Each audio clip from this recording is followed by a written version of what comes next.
What's going on, everyone? Welcome back to the channel. In this video I'm going to bring you an initial review and overall impression of the Nikon 24mm 1.8s. This is for the Nikon Z mount lenses, so it will only work on their mirrorless cameras. I've mainly been using this on the Nikon Z6, and previously I had the 35mm, which I actually did a review on. I'll put the video up there if you want to check that out. I do want to mention that the 35mm review that I did was specifically shot with the 24mm lens. All the footage from that was done with this lens. But this is going to give you a little bit of a better idea of what this lens is like to use for photo and video. If you want to see footage of this and what it looks like on the camera video-wise, check that review out up there. I'm going to get over the build quality, the price, who it's for, who it may not be for, what it's like doing photo and video work on. I do want to do a disclaimer that I am a hobbyist, I'm not a professional, so this is coming from someone who does a little bit of light photo and video stuff on the side they enjoy doing as a hobby. This is not my full-time gig, I have a regular standard job, but this is a lens that I actually needed for a specific reason, which I will mention in the review. So first, let's get into the actual build quality of this thing. So looking at the lens, it is a little bit of a chunkier lens compared to the 35mm 1.8s, 72mm filter thread, which is nice. That's a fairly standard one with most, I would say, pro grade lenses. I wouldn't call this necessarily a pro grade, but it could be used for that. It's very similar to our other 1.8s line, plastic around the barrel. It feels like metal. That's the thing, is that it's kind of hard to distinguish which one is which. And you do have a metal focus ring, which is fairly large, smooth. I haven't had any issues there. I don't do any manual focus, so that's not something that I'm actually jumping on and actually using. 4 spherical elements, 1 ED element. It feels well built. Very similar to their other 1.8s lenses. It feels like it can probably withstand a decent amount of abuse if you are someone that abuses your stuff. Made in China, which again I don't care about. Some people may, but that's something that doesn't really bother me. It does have some weather sealing on it, which is nice. You got a rubber gasket here, so basically once you get it on the camera, you will be able to get a little bit of weather sealing there and probably get it out in some moisture if you need to.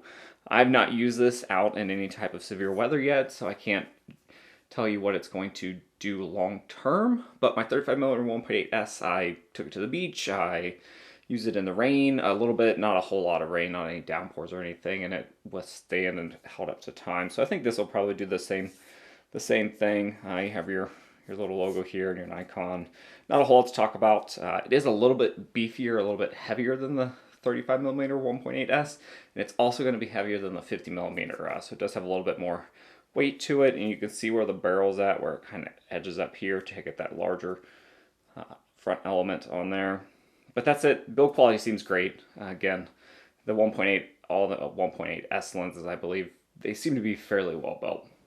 So now we've got a chance to look at the actual build quality of the lens.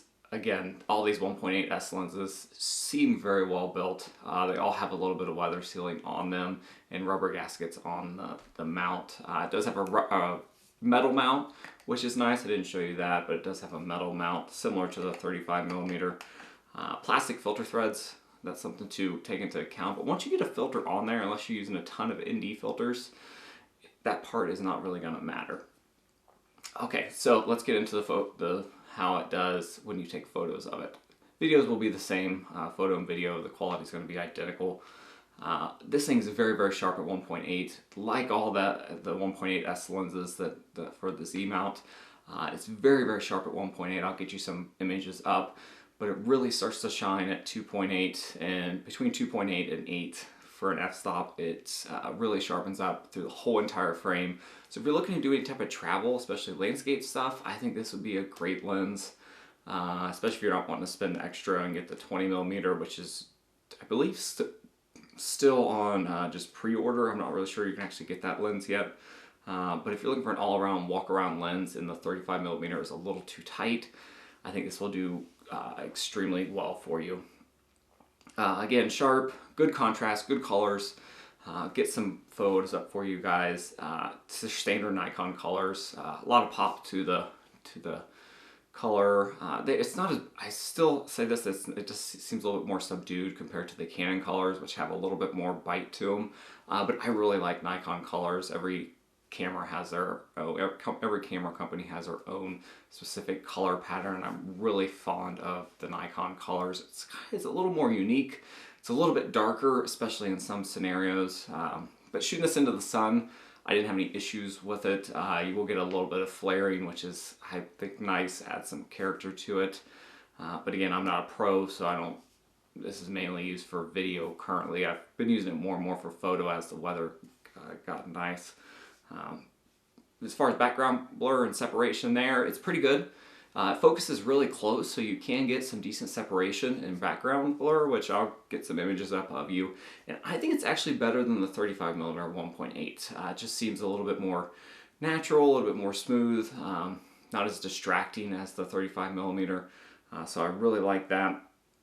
If you're looking for a one-purpose lens and the 35mm is not quite wide enough, this is what I would go to, especially if you're doing a lot of video, which that's the reason why I bought this, is because I do a 50-50 split between video and photo, and I found that the 35mm was just too close, wasn't wide enough, so I got this, and this is miles better. It's easier to handheld when you're doing video, there's less shake, just because it's a wider focal length. So that's something to look into if you're doing a lot of video also. I think this makes a whole lot better sense than the 35mm, because you can always get closer. And it does focus a lot closer than the 35mm. I do not know the exact measurements, but just using it standard as for video and photo, it does focus a lot quicker. If you're doing both, I think this is a no-brainer. The only downfall is it's $1,000. I think $996 to be exact, which is a hefty price tag, I think, considering. Actually, the 24mm 1.8G lens, I believe, is still between $750 and $800. I'll have to look that up. I'll put a price up here for you guys. But that was also an excellent lens. It may be a little cheaper now. This is way sharper than that. I had that lens for a brief time, the 24mm 1.8G ED, I believe. I had that for a little bit when I traveled. I've rented it a couple times, and this is miles above sharper. There's no, you don't have to correct focusing or anything. It focuses spot on. When it comes to focus, silent, no issues. Again, I don't ever use manual focus, but I still believe Nikon does focus by wire, but it's silent, especially compared to a lot of the older lenses. All the 1.8G lenses, this is going to be way quieter. I can barely even tell it's focusing. Focus is quick, accurate. Again, I said this a million times, but all the 1.8S lenses are extremely quick, especially if you're coming from a DSLR, where things can get a little slow there. I had the D800, which wasn't the fastest to focus camera out there. So focus is great. You do have one switch here to do your auto or manual.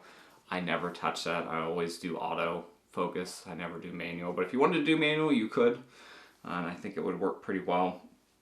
The only downfall is the price, $1,000. I picked this up as an open box for, I believe it was like $840 something, and they actually threw in a UV filter, so that was actually nice. But I believe I picked this up at B&H, was where I got it at, open box. It may be worth the $1,000 price tag, especially if you're going to keep it for a long time, but I would probably wait till it goes on sale somewhere, or try to find a good used copy that's a USA model. You can find a decent copy for $800, $750 to $850 if you want to do a used copy. I've seen a few on some forums and on eBay if you wanted to go that route. But I'm really happy with the lens. It seems like it's going to last me for a while. I do want to mention that Nikon service is back up. I previously said that was a negative in my 35mm review, because their service department was actually down because of everything with the COVID-19. They weren't accepting any services, but I did check yesterday. It is back up, so that's not a negative anymore. The only negative I can find in this is the price tag. $1,000 is a pretty hefty price tag. They do go on sale from time to time, but this lens is fairly new, so it'll probably be 6-7 months probably before they start doing any type of sales on it, because it hasn't been released very long. But if you like the 24mm focal length and you like the 1.8G lenses, previously the 20 or 24mm, this is a great option. Fits well on the camera.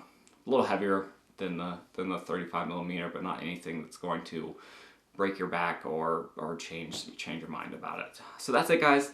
that is my review from just a general hobbyist perspective of a 24mm 1.8s. Love this lens already. I will probably keep this for the rest of my life or until something new comes out and I go from there. But the 24 and the 50 will probably be my two focal lengths of choice. Maybe the 85. I'd really love to have like a 135mm like f2 lens, but I doubt that's going to happen. So if you want to pick one of these up, I'll put links below if you want to get those. If you like this video, please like it, and if you have any questions, do some comments and I will get back to you fairly quickly. I usually check those often.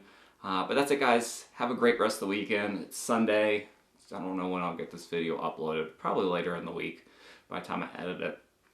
Have a good rest of the week, weekend, whatever day it is. Be safe out there, and I will see you guys next time.